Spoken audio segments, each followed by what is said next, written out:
없었던 것을 모든 것이 은혜였소.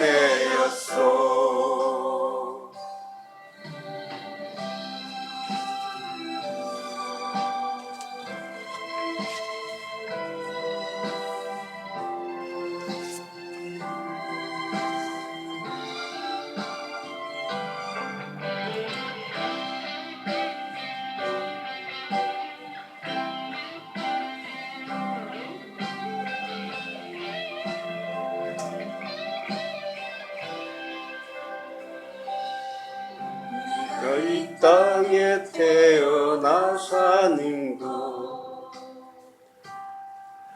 어린아이 시절과 지금까지 쉬며 살며 꿈을 꾸는 삶, 당연한 것 아니라 은혜였소. 하나님의 자녀로 살며 찬양하고 예배하는 삶, 복음을 전할 수 있는 축복이 당연한 것 아니라 은혜였소. 모든 것이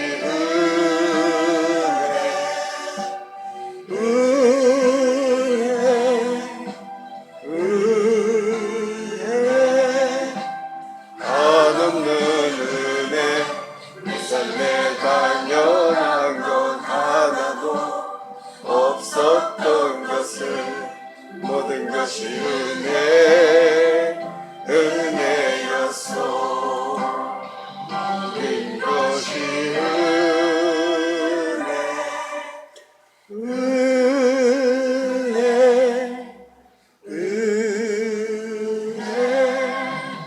한없는 은혜, 내 삶에 당연한 것 하나도 없었던 것을 모든 것이 은혜였소. 모든 것이 은혜였소.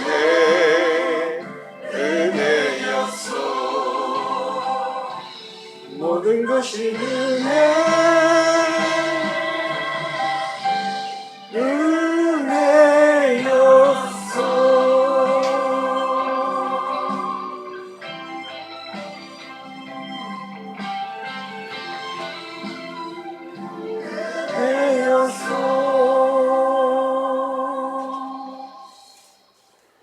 잠시 같이 기도드리겠습니다. 거룩하신 아버지 하나님, 우리 살아가는 모든 것이 주님 은혜라고 그렇게 말씀하셨습니다.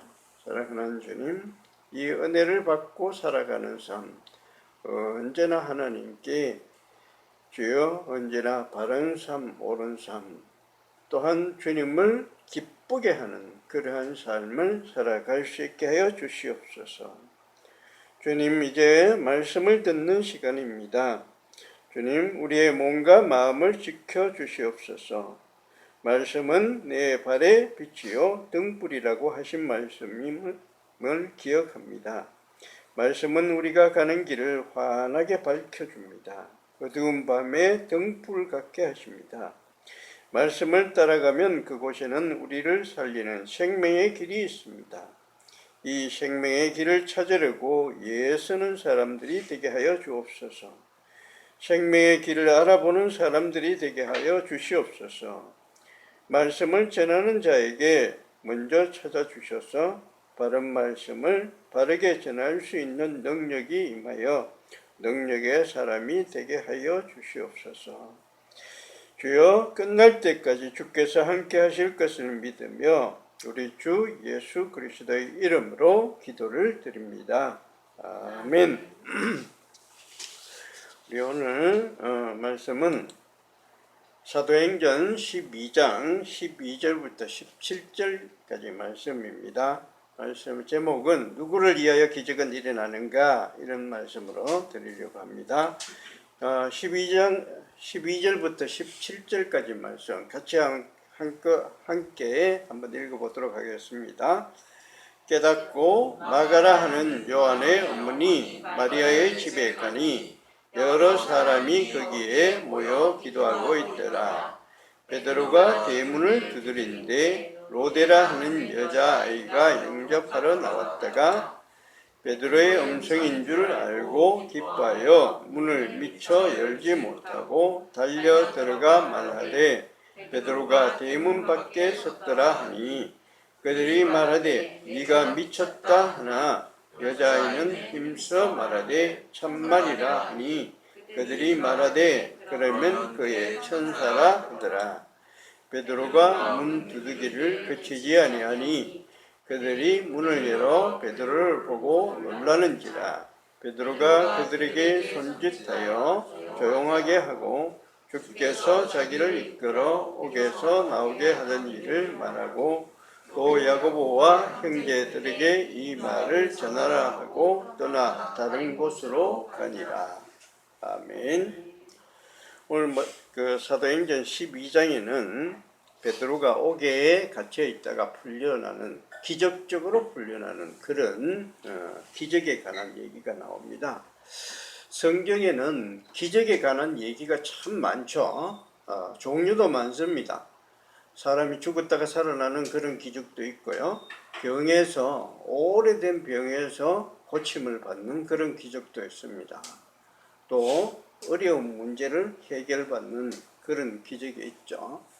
자, 근데 이런 기적을 볼 때 기적을 일어나면 누가 가장 기뻐할까?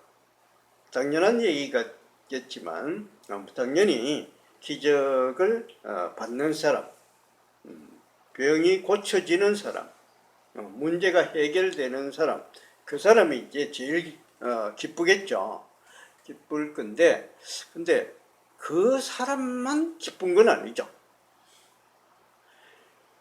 성경을 볼 때는 좀 생각을 좀 깊이 할 필요가 있고 각도를 좀 달리 봐야 할 필요도 있어요. 여러 가지로 좀 생각해 볼 필요가 있습니다. 이쪽으로 저쪽으로 봐야 될 필요가 있어요. 우리 이런 사진 한번 보시죠. 이거 잘 아시죠? 여기 어떤 사람이 보이느냐?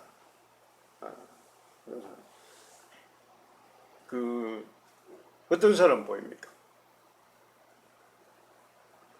사람에 따라서 다르다 그러던데. 잘 대답하셔야 돼요.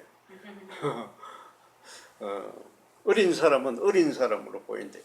나이가 든 사람은 나이가 든 사람으로 보인대요. 그래서 이걸 보고 자기 나이가 어느 정도 되는구나 이렇게 판단할 수가 있다 그러는데, 하여튼 언뜻 봐가지고는 어떤 소녀가 나올지도 모릅니다. 또 언뜻 보면은 어떤 할머니가 나올 수도 있어요. 이 턱이 이제 앞으로 툭 튀어나온 그런 노파가 보일 수도 있습니다. 그러니까 사람에 따라서 다르다는 거죠. 보는 각도에 따라서 다릅니다. 성경의 말씀도 마찬가지예요. 베드로가 이게 감옥에서 풀려났어요. 누가 가장 기쁠까? 물론 베드로가 가장 기쁘겠죠. 그렇지만 베드로만 기쁜 건 아닙니다. 다른 사람도 기쁘죠. 다른 사람도 기뻐하는 사람이 다를 수가 있어요.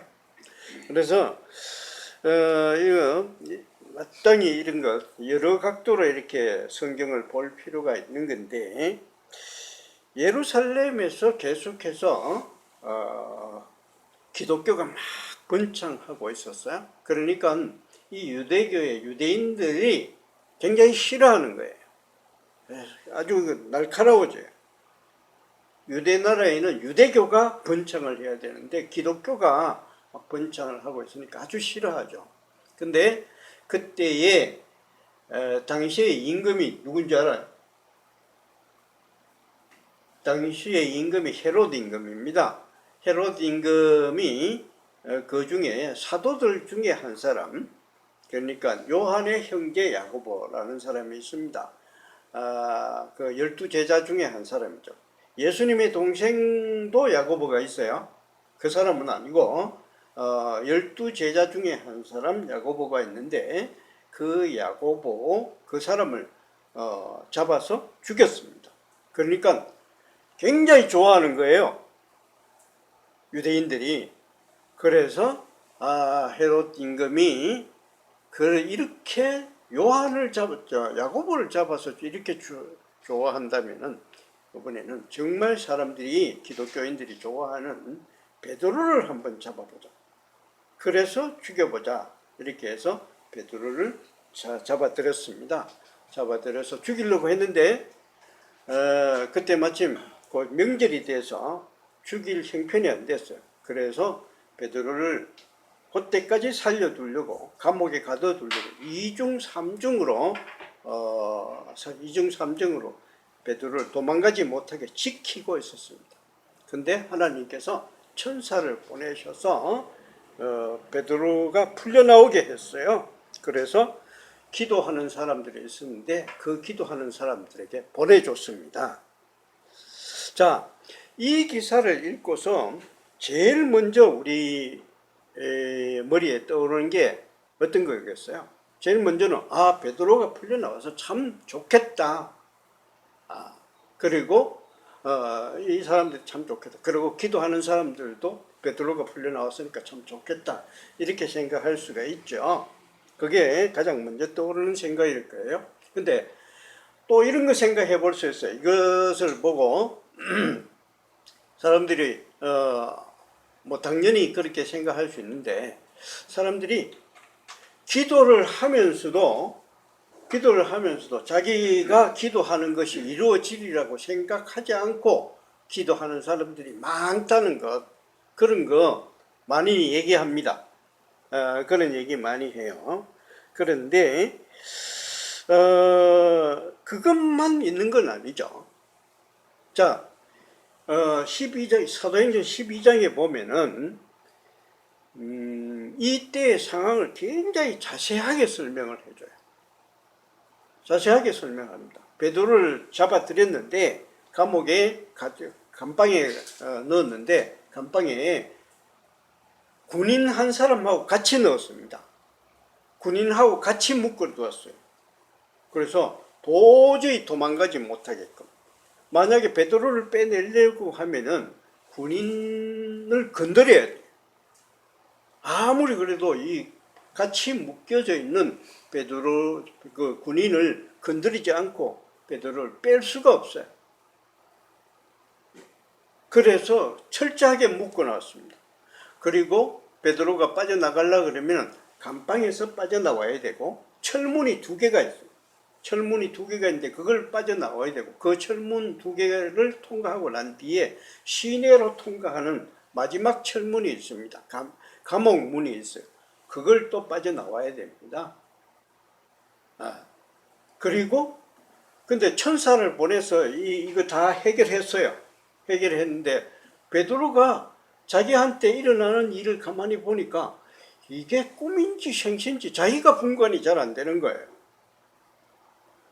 지금 12장에 나와 있는 상황을 제가 이렇게 다 읽지 못했을 테니까 설명을 하는 거예요. 이런 얘기가 12장에 들어있습니다. 그래서 베드로가 이 꿈인지 생신인지 구별이 잘 안 돼요. 근데 정신을 차리고 보니까 자기가 감방문을 나와 있는 거예요, 이미. 그래서 자기를 위해서 기도하고 있는 그 사람들한테 갔습니다. 그래서 문을 좀 열어달라고 두들기니까 안에서 기도하고 있던 사람들 중에 하녀 한 사람, 로데라는 하녀 한 사람이 나왔는데 베드로의 음성을 듣고는 아주 기뻐서 문도 열어주지 않고 안으로 뛰어들어갔습니다. 좋은 소식 알려주려고 뛰어들어갔는데 가서 얘기를 했더니 하나님한테 간절히 기도하고 있던 그 사람들이 그 하녀가 하는 얘기를 듣고 뭐라고 하니까 너 미쳤구나. 베드로가 감옥에 있는 베드로가 어떻게 여기 나온단 말이냐. 너 미쳤구나 이러는 거예요. 자기들 지금 간절히 기도하고 있는데 실제로 베드로가 천사의 도움을 받아서 나왔는데 나왔다는 얘기를 듣고 이 사람들이 그게 이루어질 수 없는 일이라고 생각하는 거예요. 기도하면서. 근데 미쳤구나. 근데 로데라는 하녀가 계속 얘기를 하니까 내가 봤다, 내가 음성을 들었다, 계속 이렇게 고집을 피우니까 그러면 그의 천사겠지 이렇게 하는 거예요. 그래서 그렇게 하다가 계속 베드로가 문을 두들기니까 나가봤더니 베드로가 거기 있는 거예요. 그런 얘기입니다. 근데 이 얘기를 왜 이렇게 자세하게 얘기하느냐. 왜 이렇게 자세하게 얘기를 이렇게 상황을 자세하게 설명하는 이유가 뭘까? 이 상황을 자세하게 설명하는 이유는 그만큼 베드로가 감방에서 빠져나오기는 어렵다는 거예요. 그걸 얘기하려고 하는 거예요. 그러면서 사람들이 기도하는 사람들이 있다는 거예요. 근데 이 사람들은 너무 베드로가 지금 2중 3중으로 갇혀 있기 때문에 도저히 빠져나올 수 없다는 것을 알고는 기도를 해도 근성으로 한다는 거예요. 기도를 해도 내가 정말 이게 될까? 믿지 않고 기도한다는 거예요. 혹시 우리 그럴지 모르죠. 지금 조 집사님 위해서 기도를 하고 있는데 우리 기도하고 있는데 기도를 하면서 조 집사님 정말 이거 우리 기도대로 될 수 있을까? 이렇게 생각하면서 우리 기도하고 있는지도 모르는 거예요. 대충은 이게 안 될 것 같은데 이렇게 하면서 기도하고 있는지 모르죠. 근데 이 12장에서 얘기하는 건 뭔가 하면 그런 기도 해야 된다. 그런 기도 했을 때 하나님께서 그 기도 들어주시고 그 기도대로 이루어 주셨다는 거예요.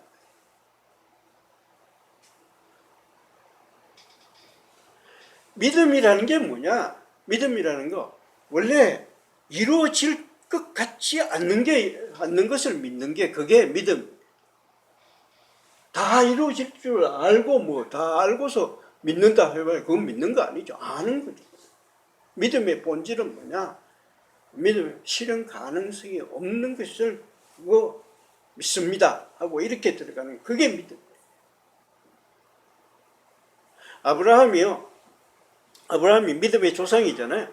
믿음의 조상인데 아브라함이 어떻게 해서 믿음의 조상이 됐느냐? 나이가 아주 많았어요. 아이를 낳을 수 없는 상황이었습니다. 그런데 하나님께서 밖으로 데리고 나서 별을 보여주시면 하늘의 별을 보여주시면서 네 자손이 이렇게 많아지리라. 그렇게 얘기했어요. 지금 아들이 하나도 없어요. 아들도 하나도 없고 낳을 가능성도 없어요. 나이가 너무 늙어서. 그런데 그 아브라함이 그걸 믿었습니다. 예, 그렇게 되리라고 믿습니다. 이렇게 했을 때 하나님께서 어떻게 말씀하셨는가 하면은 하나님께서 아브라함이 여호와를 믿으니 여호와께서 이를 그의 의로 여기셨다. 이렇게 했어요. 믿어질 것 같지 않은데 하나님의 말씀이니까 예, 믿습니다 하면서 그것을 받아들였을 때 그때 하나님께서 너는 정말 믿는 사람.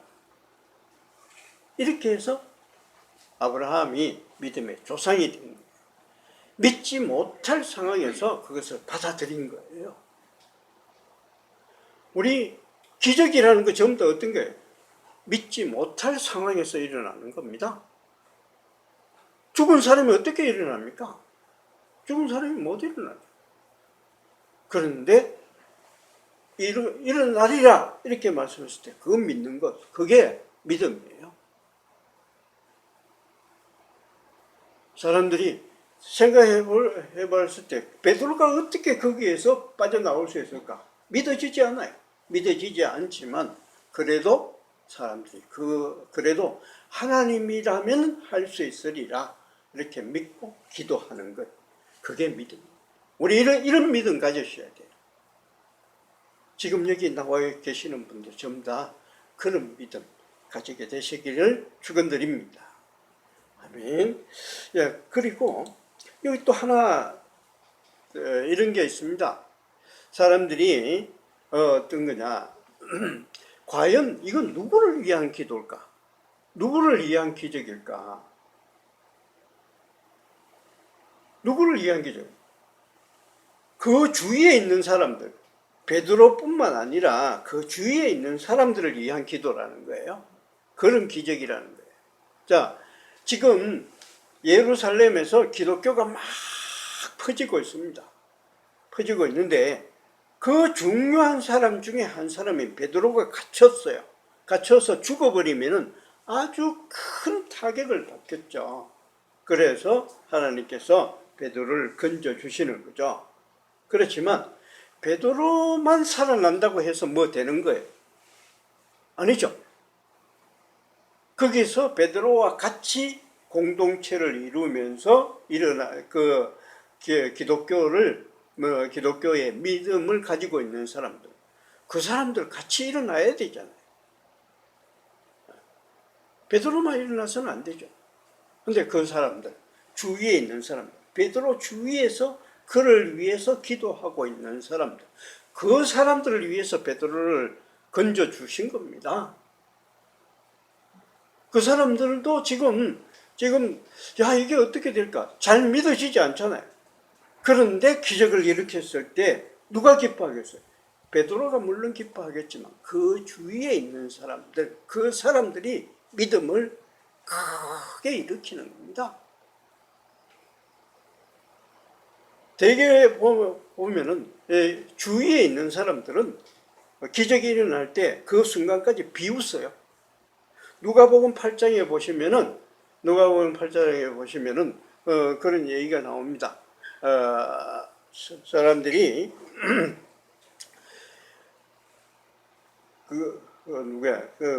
관리의 아들, 관리의 딸이죠. 관리의 딸이 죽었는데 예수님께서 그 관리의 딸이 죽어간다는 얘기를 듣고 가는 도중이었습니다. 근데 사람들이 와서 죽었다 이러는 거예요. 그때 예수님께서 너희들은 믿기만 해라 그렇게 얘기했는데, 믿기만 해라 그랬는데, 그러니까 사람들이 이미 죽었는 것을 아니까 야, 이 사람 아무것도 모르고 하는구나 이렇게 하면서 비웃었어. 죽은 사람을 어떻게 살려내냐, 비웃었어. 그리고 또 하나 보십시다.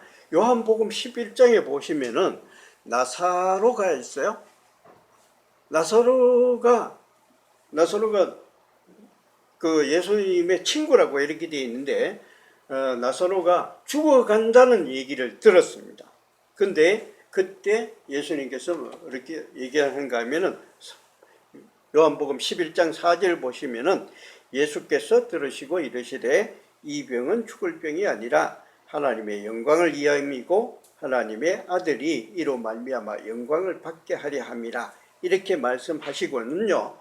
그러고는 나사로가 병들었다 함을 들으시고 거기에 계시던 곳에서 이틀을 더 유하시고 이틀을 더 있었어요. 일부러 시간을 끈 거예요. 일부러 시간을 껐어요. 그래서 나중에 뭐라고 얘기하는가 하면은 나사로의 동생 마르다가 예수님께 이렇게 얘기합니다. 21절 보시면은 마르다가 예수께 여짜오되 주께서 여기 계셨더라면 내 오라버니가 죽지 아니하였겠나이다. 예수님께서 시간을 좀 이틀을 더 유하지 않았으면 어쩌면은 살았을지도 모른다는 그런 얘기예요. 그러면서 예수님께서 죽었다는 얘기를 들으시고 거기에 가서 죽은 것을 하고 무덤에 가서 무덤을 열어라 이렇게 얘기했습니다. 그때 열어라 하면서 예수님께서 뭐라고 얘기하셨는가 하면 42절 같이 한번 읽어보겠습니다. 앞으로 보시고 같이 한번 읽어봅시다. 항상 내 말을 들으시는 줄을 내가 알았나이다. 그러나 이 말씀을 하옵는 것은 둘러선 무리를 위함이니 곧 아버지께서 나를 보내신 것을 그들로 믿게 하려 함이니이다. 예수님께서 이미 나사로를 살리려고 마음을 먹었어.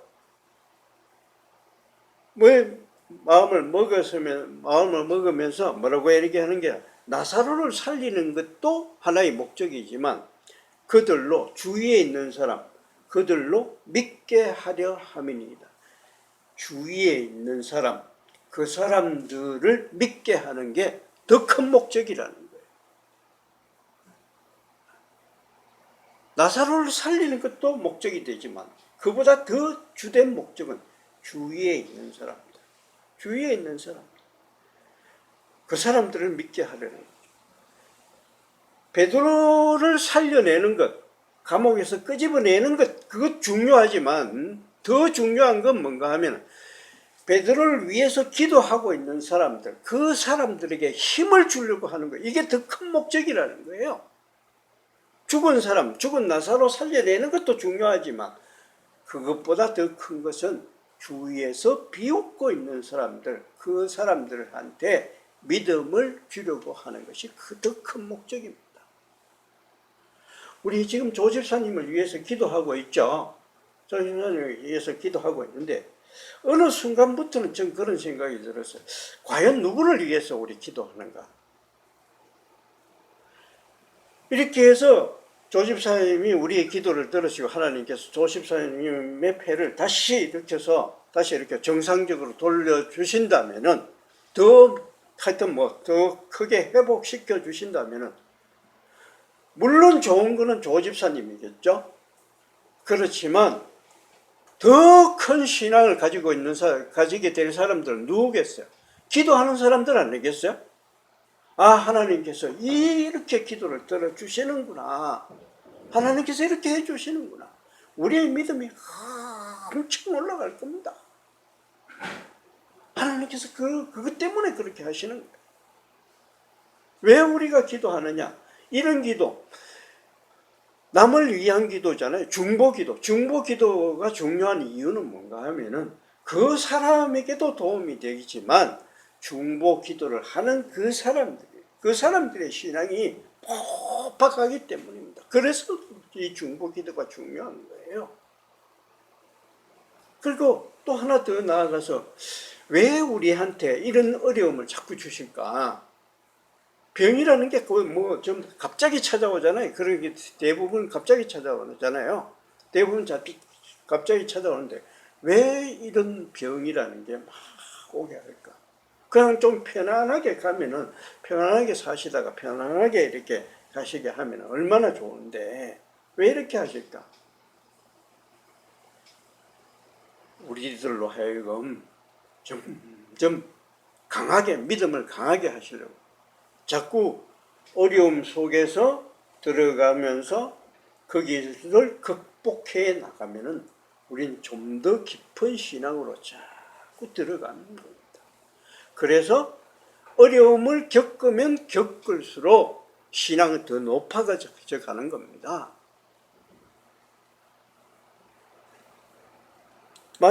로마서 5장 3절과 4절 아주 중요한 말씀이에요. 같이 한번 읽어보겠습니다.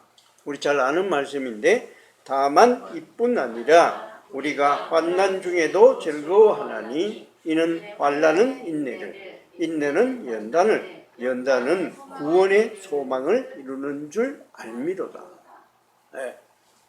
그냥 여기 그냥 소망이라고 되어 있는데 여기는 구원의 소망이라고 이렇게 조금 첨가해가지고 읽으면 뜻이 확 살아납니다. 구원의 소망. 우리가 어려움을 겪어요. 어려움을 겪으면 거기에서 인내가 생기죠. 겪어서 점점 어려우면 어려울수록 인내가 생깁니다. 그리고 환란이 인내를 낳고, 그 다음에 인내가 우리를 연단시켜요. 연단시켜서 점점 이 어려움 속에서 연단을 받고 나면은, 그렇게 해서 나중에는 아주 깊은 소망이 생기는 거예요. 구원의 소망. 믿음이 점점 깊어져 가는 거예요. 로마서 1장 17절에 이 믿음에 하나님의 의가, 이 복음에는 하나님의 의가 나타나느니, 이 복음에는 이것은 믿음으로 믿음에 이르게 하나니, 이렇게 믿음으로 믿음에 이르게, 작은 믿음에서 점점 큰 믿음으로 믿음이 점점 자라나는 거예요. 그래서 점점 더 커져서 나중에는 모든 가운데서도 하나님이 우리를 이렇게 이끌어 가시겠구나 하는 이 확실한 믿음으로 굳어져 가는 거예요. 제가 요즘 배드민턴을 쳐요. 거의 뭐 날마다 치죠. 저희 집사람하고 둘이 날마다 치죠.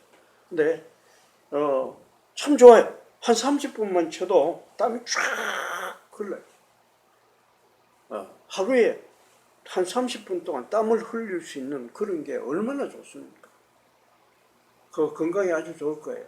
근데 왜 이렇게 하느냐? 당뇨가 있기 때문에 그렇습니다. 당뇨가 있기 때문에. 당뇨가 위험 수준을 자꾸 올라가는 거예요. 그러니까 운동을 해야 되겠다 이렇게 해서 하는 겁니다. 당뇨가 있기 때문에 내가 운동을 하는 거지만, 운동을 하다가 보니까 건강이 지켜지는 거예요. 땀을 흘리고 이렇게 하다 보니까 건강이 지켜지는 겁니다. 당뇨가 있다는 것은 내게 환란이지만, 환란 속에서 나는 점점 연단을 하게 되는 거죠. 연단을 해서 이 연단으로 내가 건강이 지켜지고 나중에는 건강한 몸이 되는 겁니다. 하나님께서 왜 우리에게 자꾸 환난을 주시고 왜 자꾸 어려움을 주시는가 하면은 내 믿음을 크게 하시려고요. 제가 지난번에 이런 얘기를 한번 들었습니다. 아픈 사람한테 제일 좋은 것은 뭐냐?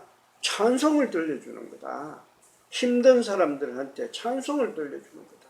찬송을 들려주는 게 제일 좋습니다. 제일 좋은데요. 근데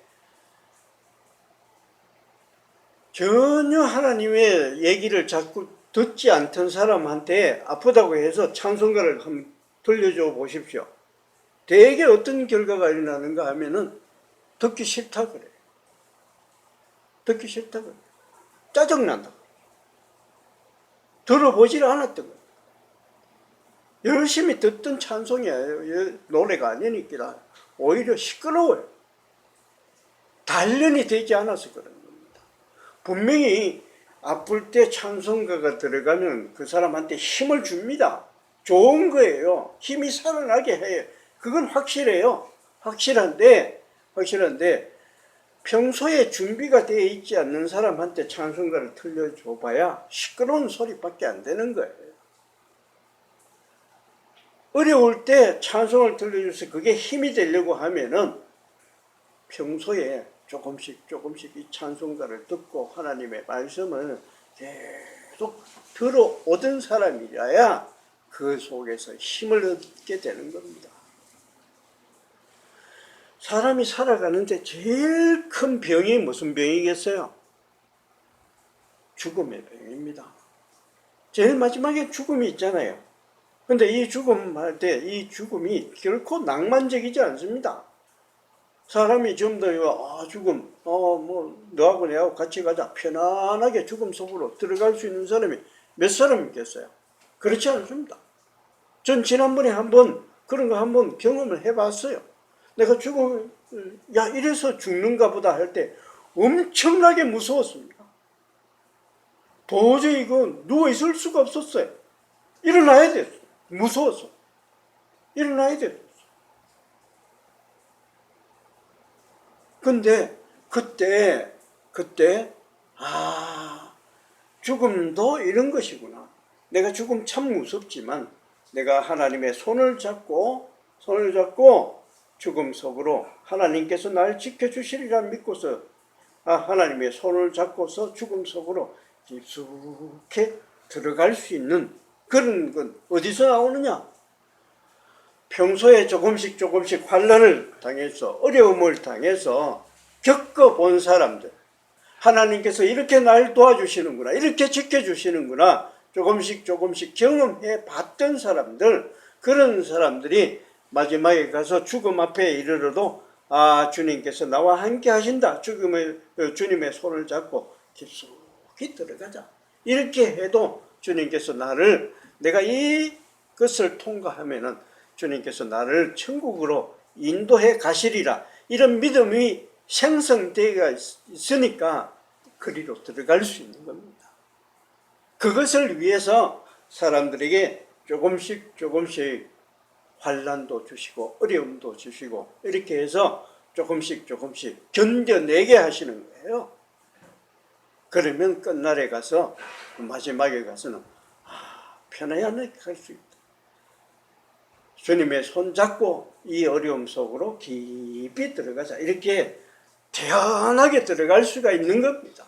그것 때문에 우리에게 이런 어려움도 주시고 환난도 주시고 병도 주시고 괴로움도 주시고 그러는 것이라 믿습니다. 우리 어려움이 올 때마다 하나님께서 나를 사랑하셔서 내가 백신을 맞듯이 조금씩 견뎌내라고, 어려움을 이겨내라고 그렇게 하시는 것이라 믿고 점점 더 깊은 믿음의 신앙의 깊은 단계로 들어가실 수 있는 그런 체험교회 교인들이 되시기를 축원드립니다. 아멘. 우리 다 같이 일어서서 찬송가 134장 찬송 같이 부르겠습니다.